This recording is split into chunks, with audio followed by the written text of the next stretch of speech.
fẹ́ kí wa káàbọ̀ sórí ètò wa oore ọ̀fẹ́ fún ìyípadà ní àkókò yìí. Mo sì tún fẹ́ kí wa kú oríire ọdún kérésìmesì àì tí ó ti wọlé dé tán àti ọdún tuntun èyí tí à ń wò níwájú wa. Mo gbàdúrà pé ní àárín gbogbo ọdún yìí, ní àkókò ṣáájú àti ní àárín gbogbo àti lẹ́yìn ọdún náà, a ó máa rí ojú rere àti àánú Ọlọ́run. Ní àkókò yìí, mo fẹ́ kí a mú bíbélì wa, ìwé Aisaya orí 9. Ní gbogbo ọdún kérésì la máa ń ka ìwé Aisaya orí 9. Mo fẹ́ kí a wo ẹsẹ̀ 6 dáadáa. Wọ́n wá gbabẹ̀ lọ sí ọ̀pọ̀lọpọ̀ ẹsẹ̀ bíbélì mìíràn. Ìwé Aisaya orí 9 ẹsẹ̀ 6 wípé, nítorí a bí ọmọ kan fún wa, a fi ọmọkùnrin kan fún wa, ìjọba yóò sì wà ní èjìká rẹ̀, a ó sì máa pe orúkọ rẹ̀ ní ìyanu, olùdámọ̀ràn, Ọlọ́run alágbára, bàbá ayérayé, ọmọ aládé àlàáfíà. Ẹ jẹ́ kí a gbàdúrà. A ṣe yín lọ́bọ Ọlọ́run wa fún àǹfààní mìíràn tẹ́ tó fún wa ní àkókò yìí láti lè wàásù ọ̀rọ̀ yín àti fún àwọn ènìyàn láti tẹ́tí sí ọ̀rọ̀ yín. Mo gbàdúrà pé kí ọ̀rọ̀ yín kí ó lè ní ipa ńlá àti ipa tí ó lágbára nínú ọkàn àti ayé ẹnìkọ̀ọ̀kan wa. Mo gbàdúrà pé kí ẹ lè lo ọ̀rọ̀ yìí kí ó lè jẹ́ orísun ìbùkún fún ayé wa, pé tá a bá rí ẹnìkan tí kò tí ì mọ irú ẹni tí Jésù ṣe, kó lè mọ Jésù lónìí, kó sì lè gba Jésù lólùgbàlà lónìí. Ẹ jọ̀ọ́, ẹ ṣiṣẹ́ nínú ọkàn àti ayé ẹnìkọ̀ọ̀kan wa. Ògo ni forúkọ mímọ́ yín, ní orúkọ Jésù Kristi Olúwa wa. Àmín. A ó sì máa pe orúkọ rẹ̀ ní ìyanu. Ohun tí mo fẹ́ bá a sọ̀rọ̀ lé lórí lónìí ni pé orúkọ rẹ̀ ìyanu ni. Ohun gangan ni kí ni o? Ìyanu. Ohun gangan ni ìyanu. Ẹni tí a fẹ́ sọ̀rọ̀ nípa rẹ̀ yìí, tí í ṣe Jésù Kristi, ọmọkùnrin tí a bí fún wa ni, ìyanu ni. Ṣẹ̀rí ayé òde òní, mo ṣàkíyèsí pé àwọn ènìyàn máa ń kíyèsára, pàápàá ní àwa tí a gbọ́ èdè Yorùbá, irú orúkọ tá à ń sọ àwọn ọmọ wa. Ní àwọn ibì kan, wọn kì í ṣàkíyèsí ẹ̀ rárá. Ní àwọn ibì kan, wọn kì í kíyèsára ohun tí wọ́n ń pe ọmọ wọn. Ṣùgbọ́n ó jẹ́ ayọ̀ mi pé irú àṣà wa ó súnmọ́ àṣà Bíbélì, wípé Yorùbá wípé ilé làá wò ká tó sọmọ lórúkọ. A máa kíyèsára, a kì í kàn sọmọ lórúkọ bó ṣe wù wá. Fún ọ̀pọ̀lọpọ̀ àwọn ènìyàn tó yẹ pé bóyá wọ́n ti sinmi ní Olúwa fún ọ̀pọ̀lọpọ̀ ọjọ́ pé Olúwa jẹ́ àwọn ojú rẹ̀, a fẹ́ bímọ. Máa bá bí ọmọ kan tó bá ti jẹ́ ọmọkùnrin báyìí, wọ́n kàn sọ ní Olúwa ṣínà ni.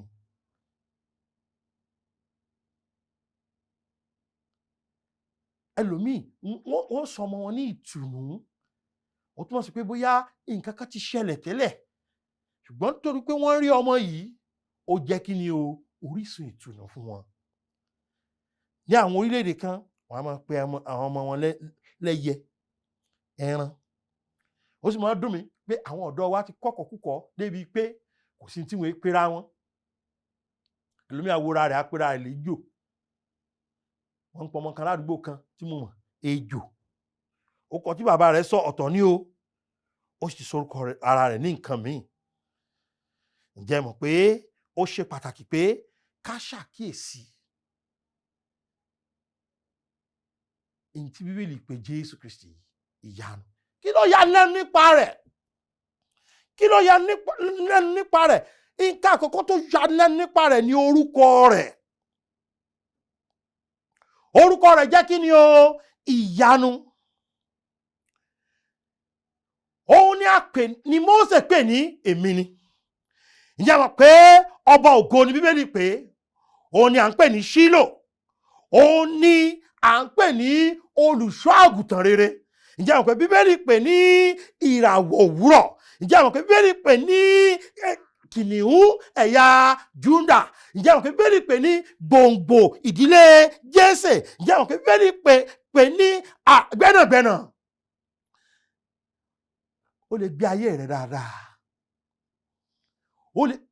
kò ní gbẹ níbi tí ò ti nítumọ̀, yóò gbẹ síbi tó nítumọ̀ ni. ǹjẹ́ mọ̀ pé òun ni ẹni ìfàmìíràn ni, òun ni olùdáríjìn. ǹjẹ́ mọ̀ pé Bíbélì tún pè ní ọ̀rọ̀ tó ń gbénu ọmọ ènìyàn fọhùn, òun ló ń jẹ́ bẹ́ẹ̀. ǹjẹ́ mọ̀ pé orúkọ rẹ̀ yẹn ìyanu ni, a pè ní ọmọ Ọlọ́run. ẹlòmíà béèrè pé ṣé pé Ọlọ́run fún yàn lóyún? Jósẹ́fù, Bíbélì fi hàn sí wa pé òun kọ́ ló fún Màríà lóyún. Ta ló wá lóyún? Nígbà tá a bí nípasẹ̀ wúndíá, Ọlọ́run ló lóyún. Ọmọ ta ni? Ọmọ Ọlọ́run. Orúkọ rẹ̀ mo ní ìyanu ni. Òun ni à ń pè ní onídàájọ́. Òun ni à ń pè ní olùgbàlà.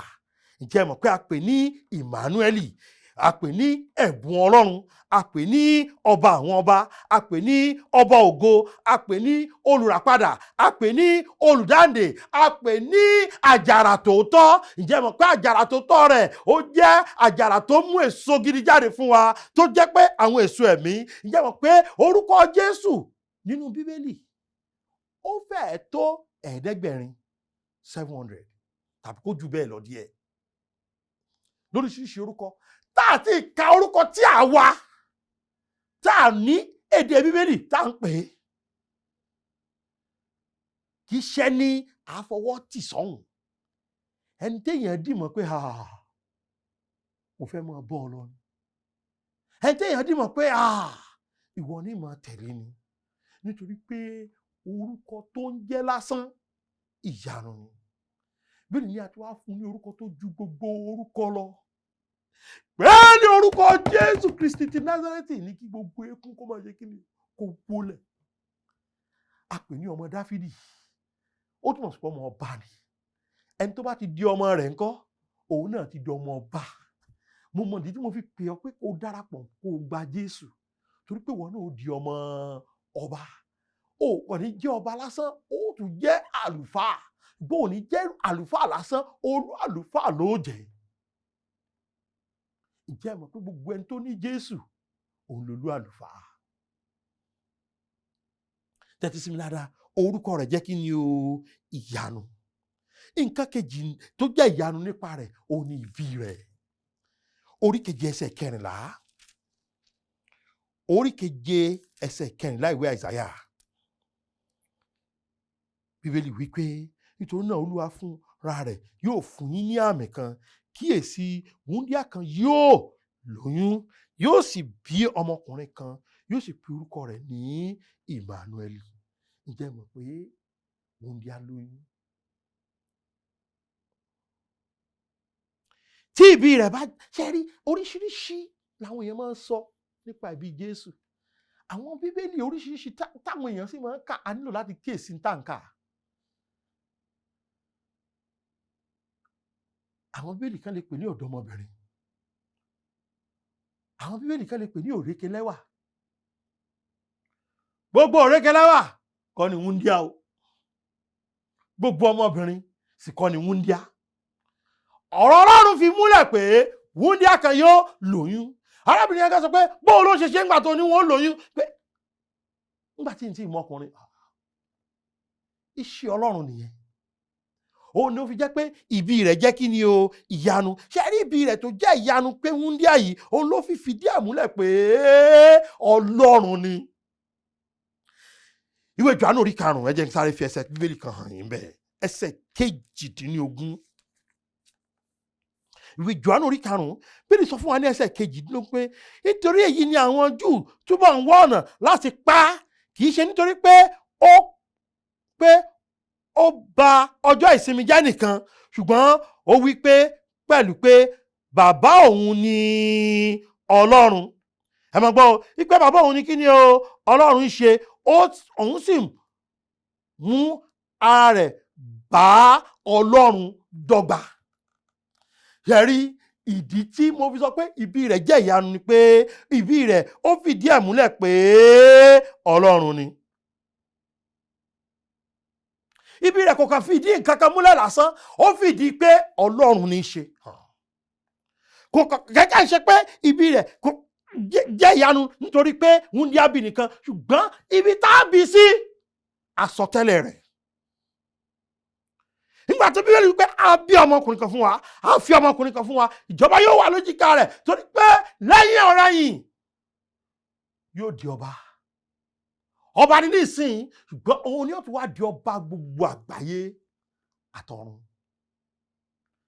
Yóò jókòó lórí ìtẹ́ Dáfídì, ìtẹ́ tí ọba abẹ kì í wájà. Jẹ́ kí n sọ fún ọ pé Míkà ó tún sọ bí tá ò bí sí ìwé Míkà orí 5. Ìwé Míkà orí 5, ìwé Míkà orí 5 ẹsẹ̀ 2.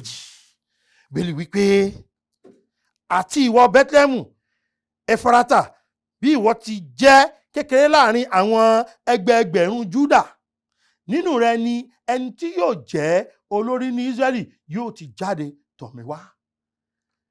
Ibi tá a bí sí nígbà tí Míkà kọ̀wé yìí, 500 ọdún 700 years òun ni ká tó bí Jésù rárá. Ṣé wọ́n bí síbòmíì ju Bẹ́tlẹ́mù lọ? Ìbí rẹ̀ jẹ́ kí ni o ìyanu. Ṣé rí nígbà tá a bí ìbí rẹ̀, nígbà tá a bí tán, ìpolówó ìbí rẹ̀ ó tún jẹ́ kí ni o ìyanu. Ìwé Lúùkù orí 2. Mo mọ ìdí tí mo fi sọ pé ìyanu ni Jésù Kristi. Ìwé Lúùkù orí 2 yẹn ẹsẹ̀ 10. Bíbélì wípé áńgẹ́lì náà sì wí fún un pé má bẹ̀rù, ṣáà wò, mo mú ìrere ayọ̀ wá fún yín wá tí yóò ṣe ti ènìyàn gbogbo, nítorí a bí olùgbàlà fún yín lónìí ní ìlú Dáfídì tí í ṣe Kristi Olúwa wa. Ṣé rí nígbà tí a bí Jésù, kì í kàn ṣe àwọn èèyàn náà ń polongo pé a mọ̀ ti bí, áńgẹ́lì ló sọ̀kalẹ̀. Báwo bí áńgẹ́lì ló kọ́kọ́ polówó. A ò bí. Ṣé rí ìbí rẹ̀ yẹn, ara nǹkan tó fi jẹ́ ìyanu ni pé ìyá rẹ̀ lọ bẹ̀ Elizabeth wò, ọmọ inú sì ń kí ọmọ inú. Kọ́mọ sì máa kíra wọn. Kọ́lẹ̀ méjì máa kíra wọn pé ọ̀gá mi mo kí yín sá o. Jòhánù onítẹ̀bọmi ó sì ń kí Jésù láti inú. Wò mí dáadáa. Ṣé ò ń tẹ́tí sí mi? Áńgẹ́lì polówó ìbí rẹ̀. Ọmọ inú ń kí ọmọ inú. Ẹ wá níbi rẹ̀ ṣe ìyanu. Ìpolówó wo ló dára bí ìpolongo tí áńgẹ́lì bá ṣe? Áńgẹ́lì Ọlọ́run tó wà látọ̀, wọ́n tọ̀run wáyé, wàá polówó ìbí rẹ̀. A sì rán odidi ọmọ kan wípé wàá pèsè ọ̀nà sílẹ̀ fún. Ìyẹn ni Jòhánù onítẹ̀bọmi. Òun ni Jésù fi jẹ́ ìyanu. Àwọn tó ń fojú sọ́nà sí ìbí Jésù, àwọn èèyàn ńlá ni. Tí ẹ bá ka Lúùkù orí 2 ẹsẹ̀ 15 yẹn, ẹ ó rí bàbá kan tá a pè ní Símónì. Ìjọ tí bàbá yẹn fojú kan Jésù olùgbàlà, jẹ́ mọ́ tó wí, ó lọ́nà èyí tí mo ṣe láyé tó jẹ́ máa lọ. Mo ti rí ìgbàlà rẹ̀. Ní tí mo fẹ́ ó ti tán. Ẹ wá ní kì í ṣe ìyanu. Sórí ẹni tá a bí nípasẹ̀ wúndíá, ìyanu ni. Ẹni tí àpolówó ìbí rẹ̀, ìyanu ni. Ẹni tí àwọn ènìyàn ńlá ń dúró dè ìpè ká lè bí. Ó wu àwọn kan bíi Sólómọ́nì, bíi Dáfídì, kó jẹ́ pé ní ìgbà táwọn wà láyé, òun ni a bí olùgbàlà yẹn gan. Ìgbé ayé rẹ̀ kún fún ìyanu. Ó rìn lórí omi. Ó làjú afọ́jú. Ó jókòó dìde. 5,000 ènìyàn ló bọ́, ọkùnrin nìkan. Pẹ̀lú ẹja wẹ́wẹ́ 2 àti iṣu àkàrà 5.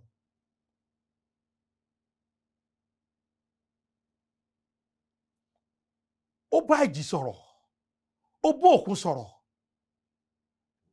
nítorí pé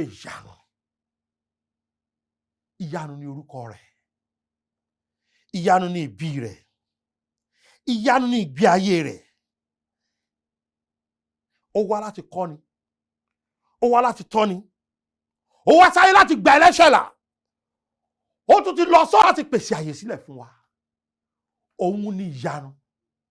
Òun nìkan lé ẹni tí ó kú, tí a sin, tó sì jíǹde níjọ́ kẹta. Òun ni ìyanu. Ṣé ẹ rí in tó wá ṣe láyé?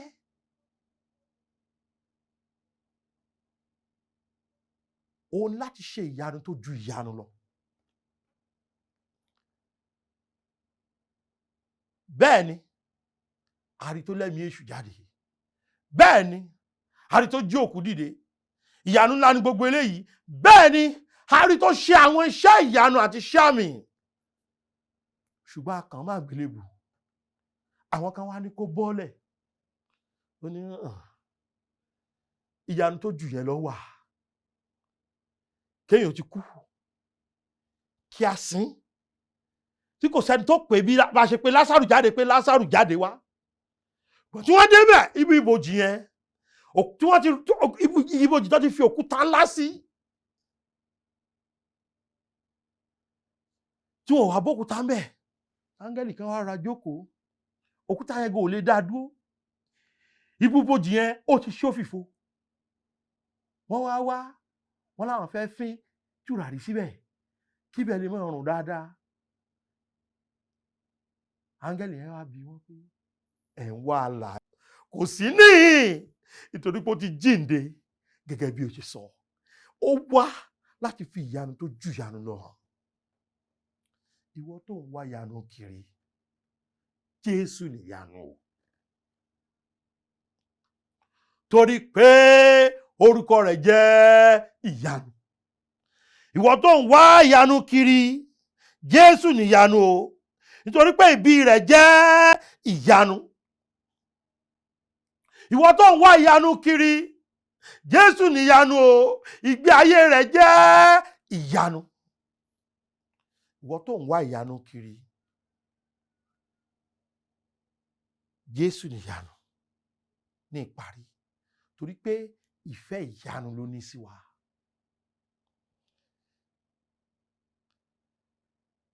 Jẹ́ kí n sọ fún ọ pé mi ò wá bí ìwà polówó ara mi.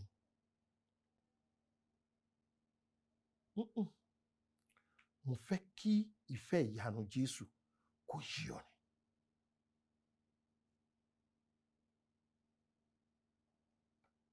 Mo máa ń sọ fáwọn èèyàn pé ẹran wo lo fẹ́ràn jù láti jẹ? Ẹlòmíràn ní ọ̀yà. Ṣé torí pé o fẹ́ràn ọ̀yà, ṣé o lè dọ̀yà? Ẹlòmíì fẹ́ràn dáńgórókún pọ̀, ẹsẹ̀ ògúnfe, etí ògúnfe, ìtàn ògúnfe, gbogbo tí jó ògúnfe. Ṣé o lè torí ẹ̀ kò dé ewúrẹ́?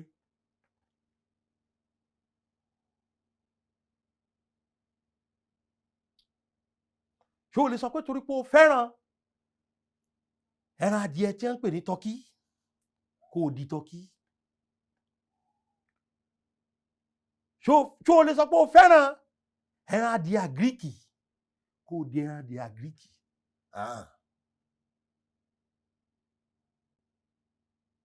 Ìfẹ́ Jésù tún jù bá ń lọ. Ìpàwọ̀ èèyàn, aláìmọ̀ ara wa, aláìṣètẹ́wọ́gbà ara wa, àwa ọ̀tá Ọlọ́run, àwa tó yẹ pé gbogbo nǹkan Ọlọ́run fún wa nínú ọgbà àjàrà Édẹ́nì àfèso kan. Gbogbo nǹkan yòókù tiwa ni àfèso kan. Èso ìmọ̀ rere àti búburú. Èyí tọ́lọ́run ní ká má jẹ òun ló wù wá jẹ. Àwa ẹni ìtanù, àwa aláìnírètí. Ṣé rí àwa yẹn ló nífẹ̀ẹ́, ló wá dé èèyàn bí wa. Ó gbé láàrin wa, ó rìn láàrin wa. Ṣé ẹ mọ̀ pé a tún rìn fín ni? Kí la pè tán? A pè ní ẹ̀mí èṣù. A ní Báṣíbọ́ọ̀bù ni. Ipe ẹlẹ́mí èṣù tó lẹ́mí èṣù jáde ni. Kí la ò pè tán? Kí la ò sọ sí tán? A tún tún tọ́ sí lára. A tún fún ládé ẹ̀gún. A tún kún lọ́kàn lẹ́gbẹ̀ẹ́ nítorí ẹ̀ṣẹ̀ wa. Ǹjẹ́ mọ̀ pé ó sì tún sọ pé bàbá dáríjì wọ́n nítorí wọn ò mọ tó ń ṣe. Ǹjẹ́ o mọ̀ pé ìfẹ́ rẹ̀ ìfẹ́ ìyanu ni? Ìfẹ́ ayérayé. Ènìyàn lè sọ fún ọ pé ó ti tán fún ọ. Jésù sọ pé kò tí ì tán. Ènìyàn lè sọ pé kò sí ìrètí fún ọ. Jésù sọ pé mo ní ìrètí fún ọ. Ènìyàn lè sọ pé kò sí ìdáǹdè fún ọ. Jésù sọ pé mo ní ìdáǹdè fún ọ. Ènìyàn lè sọ pé kò sí ìgbàlà fún ọ. Jésù sọ pé mo ní ìgbàlà fún ọ. Ènìyàn lè sọ pé kò sí ìdánilójú ọ̀run fún ọ. Jésù sọ pé o lè ní ìdánilójú lọ́dọ̀ mi. Kò sí bó ṣe burú tó. Ẹni ìtẹ́wọ́gbà ni ọ́ lọ́dọ̀ tèmi. Mo nífẹ̀ẹ́ rẹ̀. Jésù ni mo nífẹ̀ẹ́ rẹ̀. Jésù ni mo nífẹ̀ẹ́ rẹ̀. Jésù ni mo nífẹ̀ẹ́ rẹ̀. Ìfẹ́ tí mo sì ní sí ọ kì í ṣe ìfẹ́ díẹ̀díẹ̀.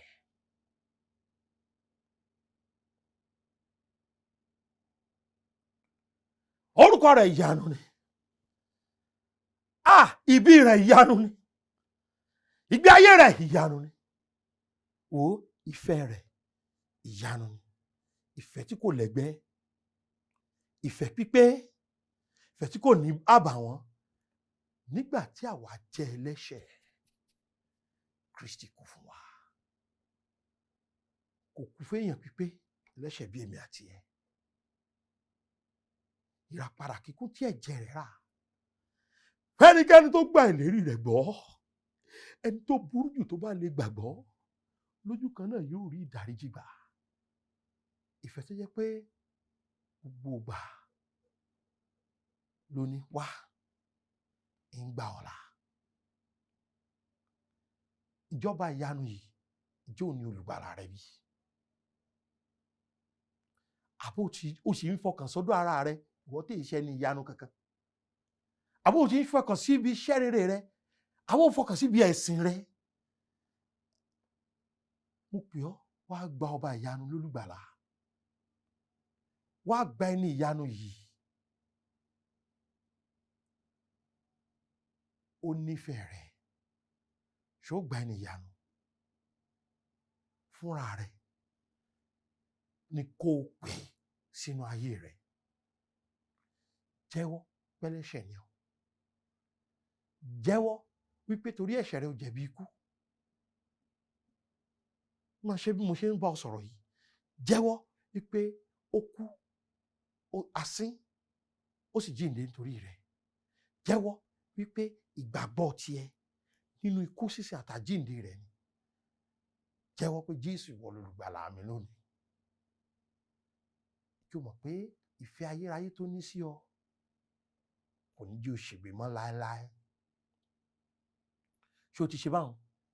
Pè mí sórí 07038085652, 07087682122 àti 07055307492. Àlàáfíà Ọlọ́run kó máa gbà yín gbé. Àkú ọdún púpọ̀ ẹ̀ láṣẹ. Ó dàbọ̀. Oore ọ̀fẹ́ ṣá ni ìgbẹ́kẹ̀lé mi. Jésù kò fún